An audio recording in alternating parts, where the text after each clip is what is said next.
오늘은 우리가 파더스데이로 아버지 날로 지키는 날입니다. 우리 가정을 지키고 우리 가정을 든든하게 세워주기 위해서 수고하고 있는 우리 아버지들, 그리고 우리 모든 남편들, 그들에게 하나님의 위로와 하나님의 은총과 축복이 함께하는 이 아름다운 좋은 날 되기를 주의 이름으로 축원합니다. 한국에서는 잘 아시다시피 어머니날, 아버지날을 묶어서 하루에 어버이날로 지키고 있습니다만, 우리가 사는 미주 지역은 어머니날, 아버지날을 각기 해서 기념하고 있습니다. 그런데 마더스데이와 파더스데이는 상당히 많은 차이가 있는 것 같은 느낌을 가져요. 사회적으로 몰이라든지 상가에 가보게 되면 마더스데이는 대단합니다. 꽃들도 어마어마하게 많이 나와 있고 상품들도 어마어마하게 많이 팔려나가고 선물들 많이 싸들고 나가는 그런 자녀된 젊은 세대들을 많이 볼 수가 있는데, 파더스데이는 상당히 썰렁한 느낌을 받게 됩니다.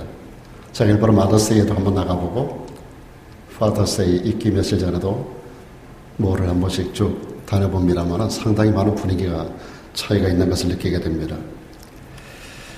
우리 교회도 마찬가지입니다. 마더스데이는 꽃들 달아주더니 파더스데이가 되니까 꽃도 안 달아줘야 지금. 저는 대표성을 가지고 하나 달아줄 줄 알았더니 저한테도 입을 싹 닦았습니다.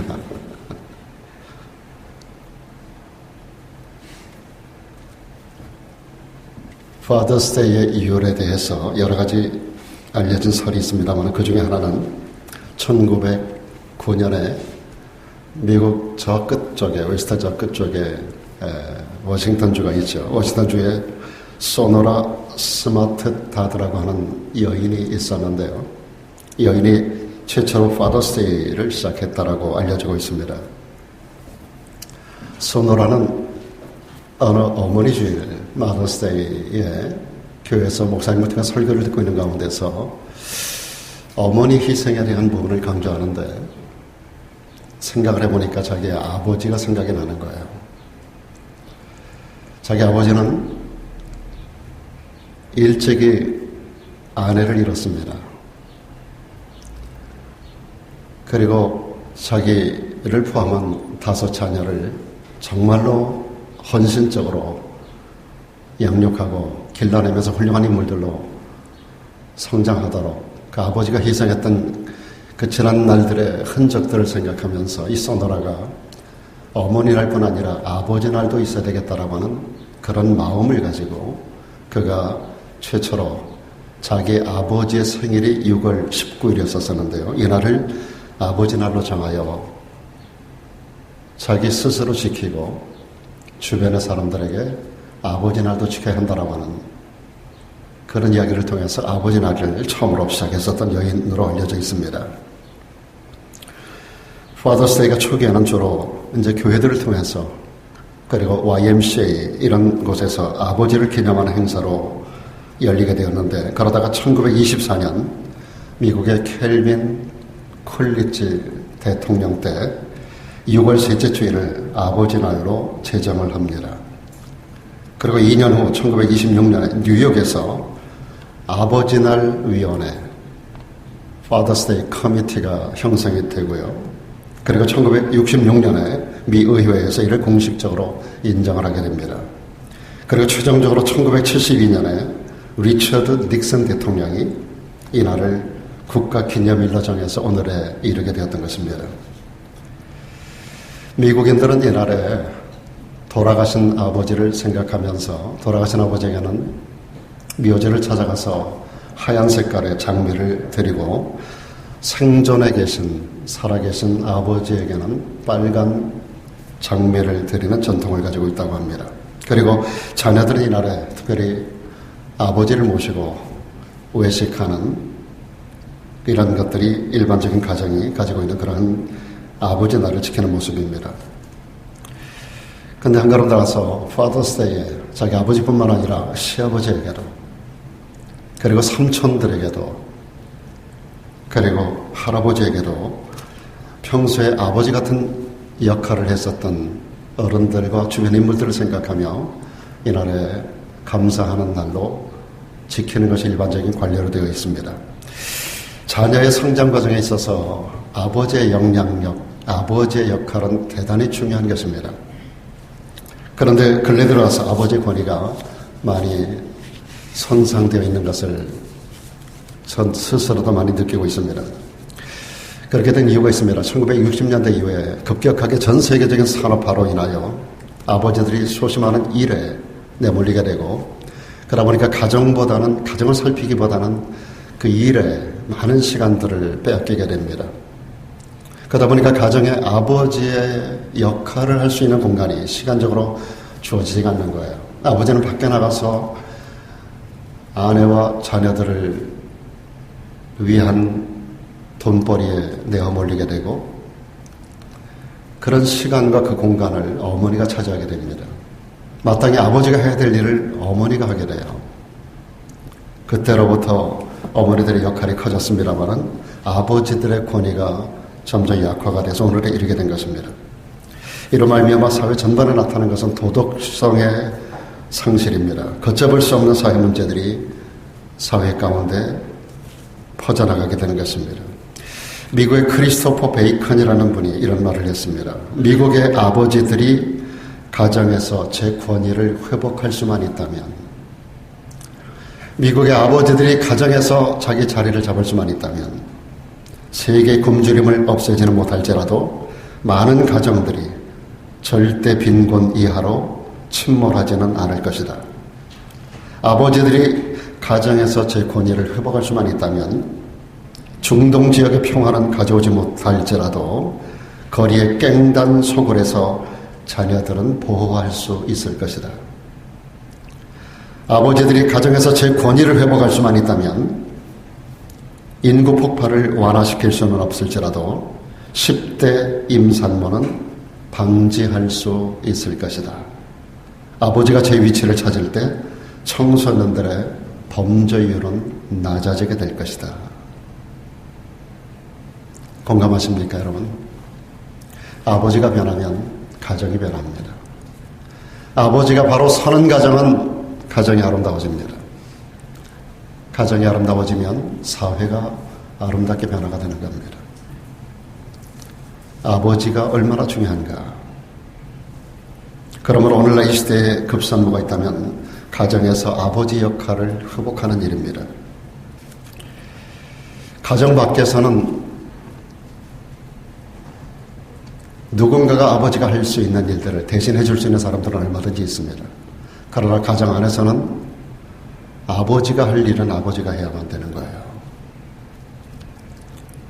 옛날에 우리말에 있어요. 아버지 날 낳으시고 어머니 날 기르신다 그랬습니다.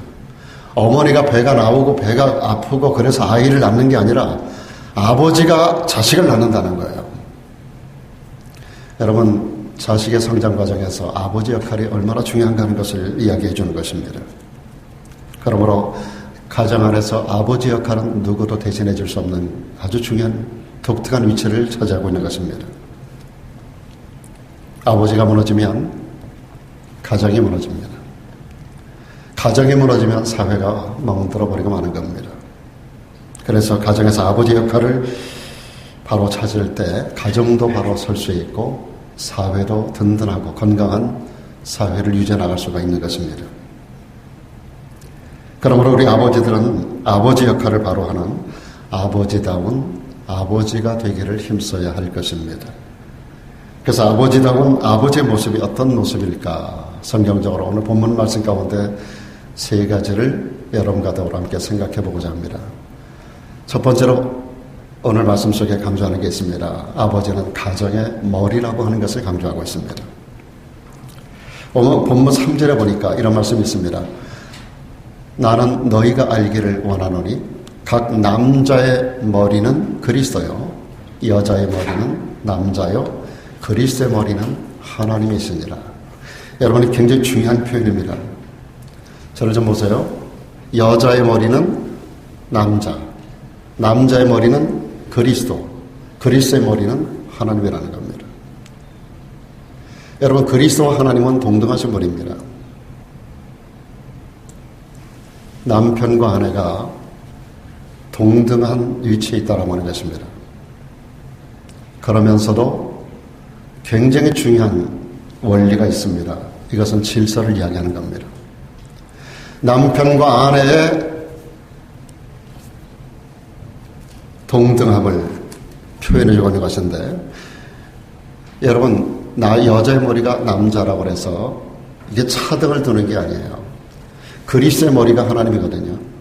그리스도는 성자 하나님이신 줄로 믿습니까? 여러분, 그리스도와 아버지 하나님, 성부 하나님이 동등한 분이에요. 차등이 없어요. 마찬가지로 여자의 머리가 남자라고 해서 남자가 더 우월하다는 그런 개념이 아닙니다. 여러분, 하나님보다 그리스도가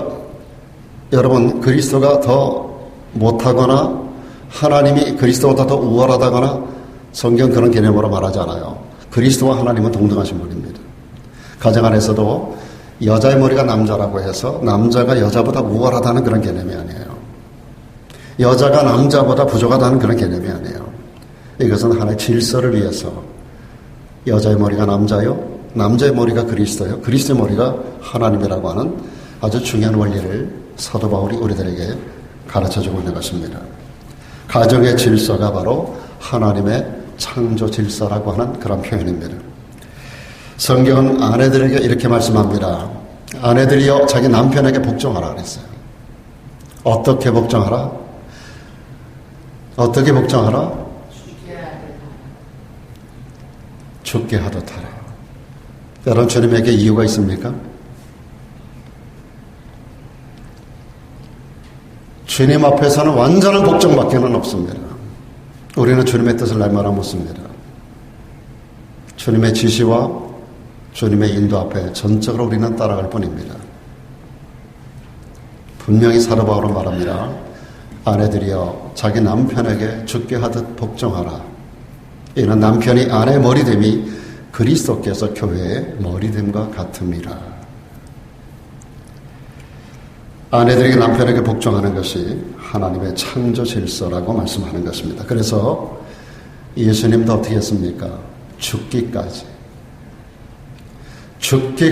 아버지의 뜻 앞에 복종하셨어요. 그래서 십자가에 나아가셨던 것입니다.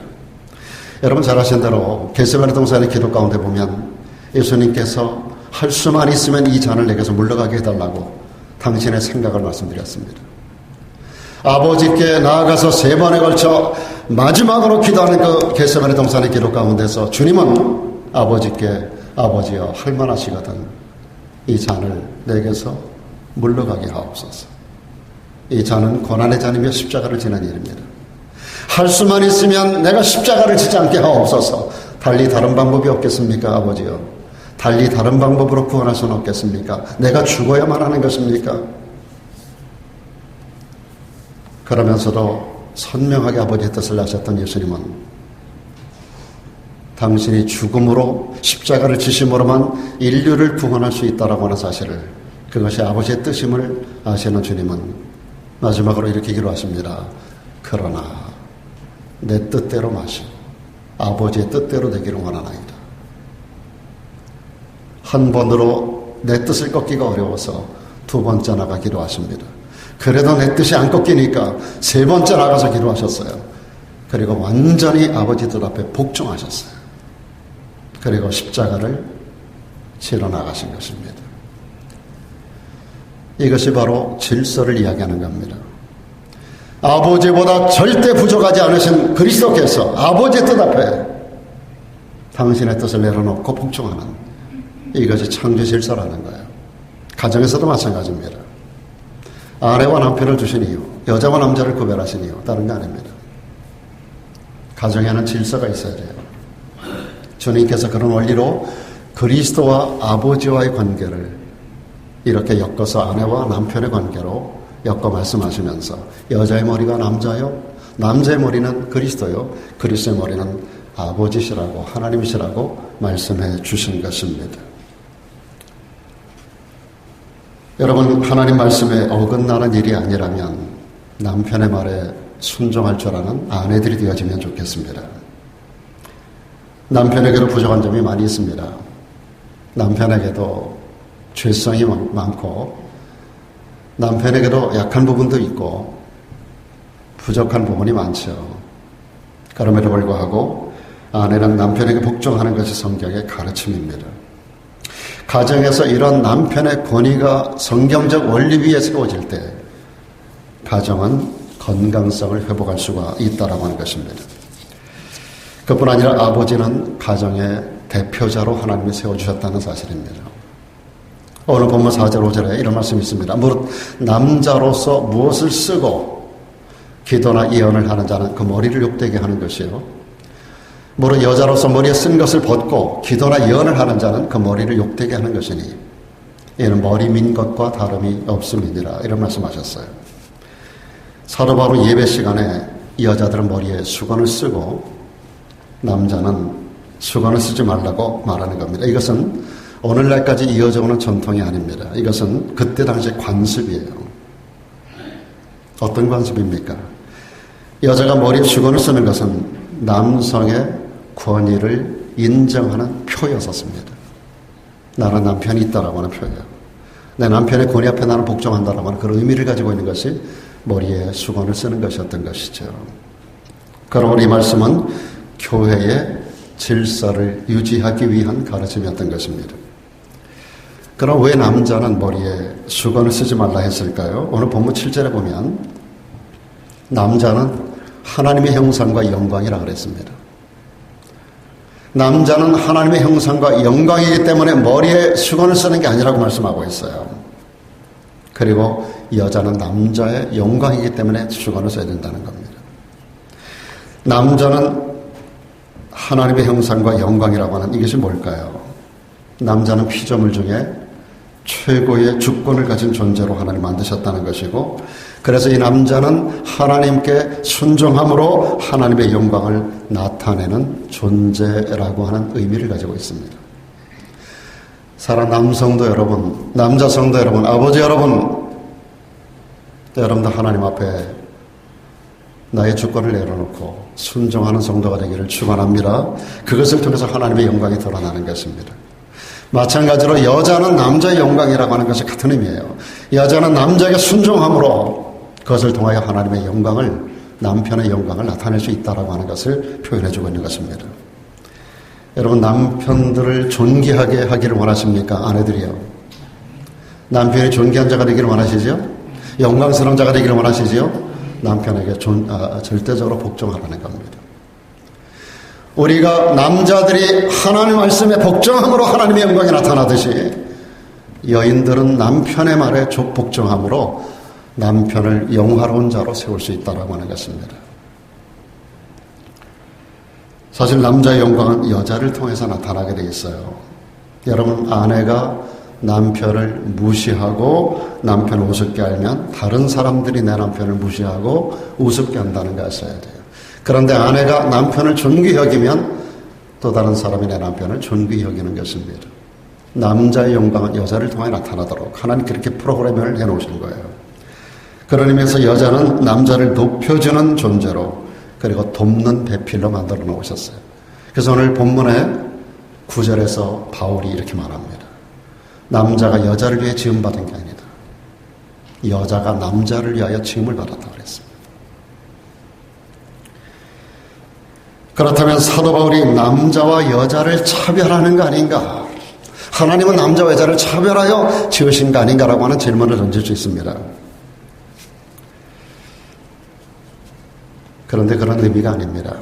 이 말씀은 하나님 안에서 남자와 여자는 하나라는 거예요. 그리고 동등한 존재라는 것을 오히려 강조하는 것입니다. 그러면 요즘에는 남자보다 훨씬 학력도 높고 능력도 있는 여인들이 많아요. 그런 여인들이 지도자가 되지 못하고 항상 남자 밑에 복종만 해야 되는 것인가? 라는 질문을 던질 수 있어요. 다시 말씀드리지만 그렇지 않습니다. 여자도 사장이 될 수 있고요. 지금 멕시코 같이 여자가 나라를 대표할 수도 있어요. 우리 대한민국도 대통령 여자가 나온 적이 있었잖아요. 독일의 그 철의 여인 잘 아시죠? 그분이 얼마나 큰일을 했습니까? 오늘 여러분 여자가 지도자가 되지 말라는 그런 개념으로 어떤 기업을 이끌어가는 총수가 되지 말라는 그런 개념으로 사장도 되지 말고 장관도 되지 말고 대통령도 되어서는 안 된다는 그런 개념으로 말씀드린 게 아니에요. 중요한 것은 하나님이 친히 세우신 두 개의 신적 기관이 있는데 하나가 교회고 하나가 가정입니다. 교회와 가정, 하나님이 세우신 신적 이 두 기관 안에서는 남자가 대표한다는 겁니다. 남자에게 대표권이 있다는 걸 말씀하고 있습니다. 그런 의미에서 아버지는 가정의 대표자로서 하나의 책임이 있습니다. 어떤 책임이 있을까요? 아버지는 가정의 대표자로 하나님의 영광과 하나님의 사랑을 드러내야 할 책임을 가진 존재라는 사실입니다. 다시 7절을 보시면 남자는 하나님의 형상과 영광이라고 말씀하고 있습니다. 한편으로 이 말씀은 가정 안에서 아버지의 책임을 강조하는 말씀입니다. 아버지는 하나님의 영광과 사랑을 가정과 세상에 드러냄으로 해서 하나님을 영화롭게 해드릴 수 있어야 된다라고 하는 의미인 것입니다. 10대 아들을 둔 한 목사님이 있었어요. 어느 날 이 아들이 너무 아파해가지고 병원에 입원을 했습니다. 종합검사를 받았어요. 근데 하늘이 무너지는 것 같은 검사 결과를 아버지가 받아들었습니다. 아들은 병실에 누워있는데 의사 선생님을 만나는데 의사 선생님 하는 말이 너무 늦게 오셨습니다 하는 얘기를 들었어요. 목사님의 아들이 말기암 환자가 되어 있다는 거예요. 너무 늦었다는 거예요. 그리고 앞으로 생존할 수 있는 기간이 한 달밖에 남지 않았다는 거예요. 이 말을 듣고 아버지 이 목사님의 마음이 하늘이 무너지는 것 같은 거예요. 아들에게 이 이야기를 어떻게 전해야 하는가? 이 상황을 어떻게 받아들여야 할까? 내 아들이 그리스도를 영접하고 구원의 확신을 가진 것은 알고 있지만 아들에게 그의 죽음을 어떻게 알려야 할까? 무거운 발걸음으로 병실을 향해서 걸어가는 이 아버지. 하나님께서 주시는 말씀 하나 붙들고 병상에 찾아가서 아들 앞에 이 말씀을 전하고 아들을 위로하면서 아들에게 사실을 정확하게 알렸습니다. 아들아, 사랑하는 아들아, 네가 아직까지 20살도 되지 않은 티네이저인데 네 몸속에 암이 너무나 많이 번져서 앞으로 한 달을 넘기지 못한다 한다. 그래서 아버지가 아들에게 물었어요. 아들아,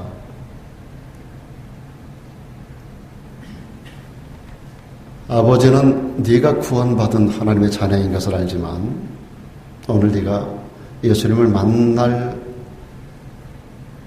마음을 가지고 있을 뿐 아니라 준비가 되어 있을 뿐 아니라 그리고 예수님을 만난다는 것이 두렵지 않니? 라고 물어봤어요.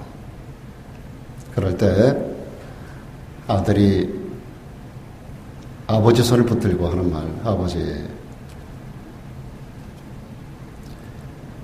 아버지 같은 예수님이라면, 예수님이 아버지만 같으신 분이라면 저는 예수님 만나다 기쁨으로 아버지 예수님을 만날 수 있어요. 얘가 한 말 중에 저는 여러분에게 이 말을 강조하고 싶습니다. 아버지 같은, 아빠 같은 예수님이라면 죽음도 좋아요. 예수님 품에 안기는 거 너무 좋아요. 일전에 얼마 전에 우리 교회 여러 가지 프로그램 가운데서 그런 얘기가 한 번 교회를 휩쓴 적이 있어요. 가정 같은 교회, 교회 같은 가정. 가정사역을 교회 프로그램을 만들어 성도들에게 가르치면서 목사님들마다 강단에 서서 가정 같은 교회 같은 가정을 강조한 적이 있어요. 우리 가정이 교회 같아야 되고 교회는 가정 같아야 한다. 어느 이 아들은 그 아버지에게 큰 교훈을 주었어요. 예수님이 아빠 같으면 기쁨으로 예수님 만날 수 있어요. 아빠 같을 수만 있다면 우리 예수님께서 기쁨으로 예수님 품에 하나 안길 수 있어요. 죽음도 두렵지 않아요.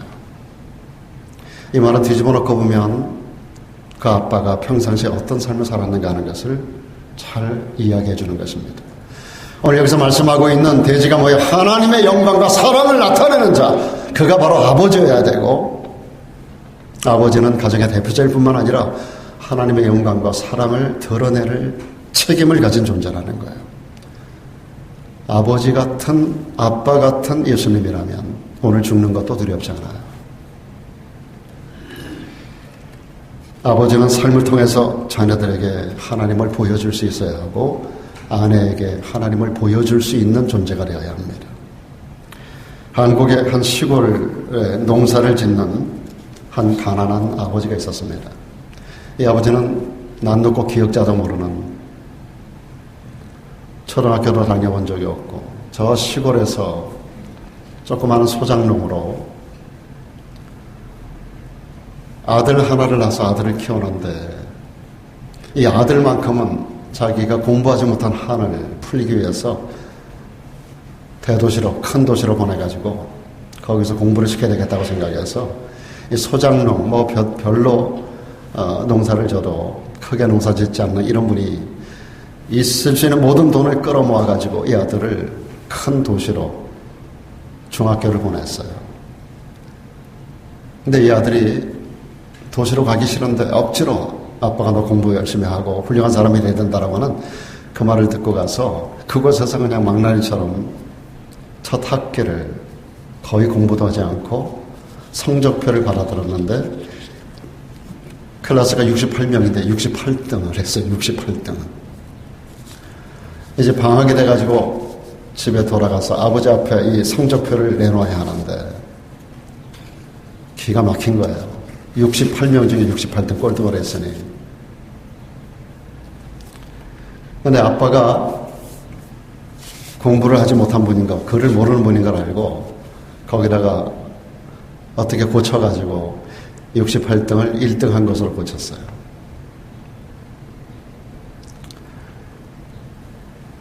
그래가지고 이걸 아버지에게 갖다가 성적표를 해드렸습니다. 아빠, 제가 1등 했어요.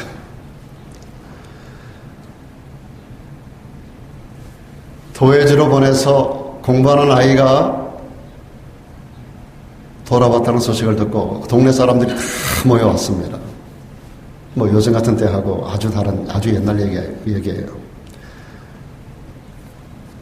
그 아버지에게 동네 사람들이 물어요. 도시에 가서 공부 잘했나? 그랬더니 아버지가 이번은 어쩌다가 1등 했나벼. 근데 두고 봐야지. 그 말을 듣고 동네 사람들이 아들 하나 잘 뒀네. 그러면 잔치를 해야지. 이 말을 듣고 아버지가 하나밖에 없는 그 집에 돼지를 잡았습니다. 이 아들이 1등 했다거나 1등 턱을 하기 위해서 집에 재산 목록 1호인 한 마리밖에 없는 돼지를 잡았어요. 그래서 잔치를 벌였어요. 그 모습을 바라보는 이 아들의 마음이 그날에 큰 충격을 받았어요. 꼴등하고 돌아왔는데 자기 아들이 1등 한 줄로 알고 아빠가 재산 목록 1호를 목을 쳐서 그놈을 잡아가지고 동네 사람들 잔치를 벌이는 그 모습을 보고 너무나 많이 아픈 거예요, 마음이. 가지고 그 옆에 흐르는 강가로 나가가지고 죽으려고 내가 자살해야지, 이놈 어떻게 나 같은 놈이 살면 뭐하나 그래가지고 물속에 들어가서 숨을 크게 쉬고 들어갔는데 못 견디고 다시 나왔어요. 머리를 때리고 하면서 이러면서 이 한날에 이 아이가 새롭게 변화가 됩니다. 그리고 나서 17년이 지난 다음 이 아이가 대학 교수가 됩니다. 그리고 중년이 됩니다. 중년이 되었을 때 어느 날 부모님에게 지난날에 자기의 잘못했던 것을 고백하기 위해서 명절이 됐는데 자기 처자식을 데리고 자기 어머니 아버지를 찾아온 거예요. 그래가 앞에서 무릎을 꿇었습니다. 어머니요, 제가 중학교 1학년 때 1등 한 거 있죠? 라고 하는데 아버지가 옆에서 말을 가로막습니다. 다 알고 있었다. 그만하거라. 아가 듣는다.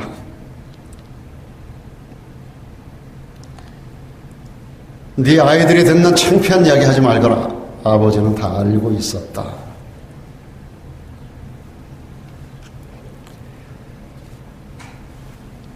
이후에 이분이 대학 총장이 됩니다.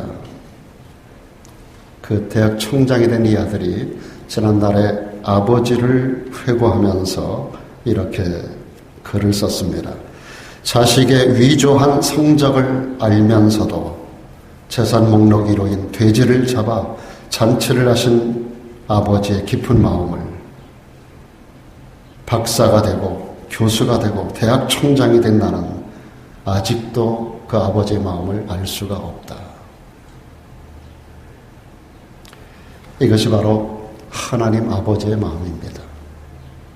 다 아시면서 우리의 꼬라지를 다 아시는 아버지, 우리의 더럽고 추악한 것을 다 아시는 아버지, 다 아시면서도 용서하시고 품어주시는 아버지, 그분이 우리의 하나님이신 줄로 믿습니다. 그 아버지 하나님의 마음, 오늘 우리 아버지들은 그런 마음을 가져야 하는 것입니다. 사랑이 뭡니까? 사랑은 이해해주는 것이고 믿어주는 것이고 참아주는 것이고 기다려주는 것입니다. 보이는 대로 책망하고 보이는 대로 지적하는 건 사랑이 아닙니다. 사랑은 오래 참아주는 겁니다. 아버지가 하나님의 사랑이신 이유, 그분은 보이는 대로 지적하고 우리를 책망하지 않아요. 기다려주십니다. 참아주십니다. 저는 때때로 하나님 앞에 그런 모습으로 묵상할 때가 있어요. 나같이 부족하고 나같이 연약하고 나같이 부끄러운 존재를 하나님이 이렇게 오랫동안 참아주시느라고 얼마나 힘드셨을까.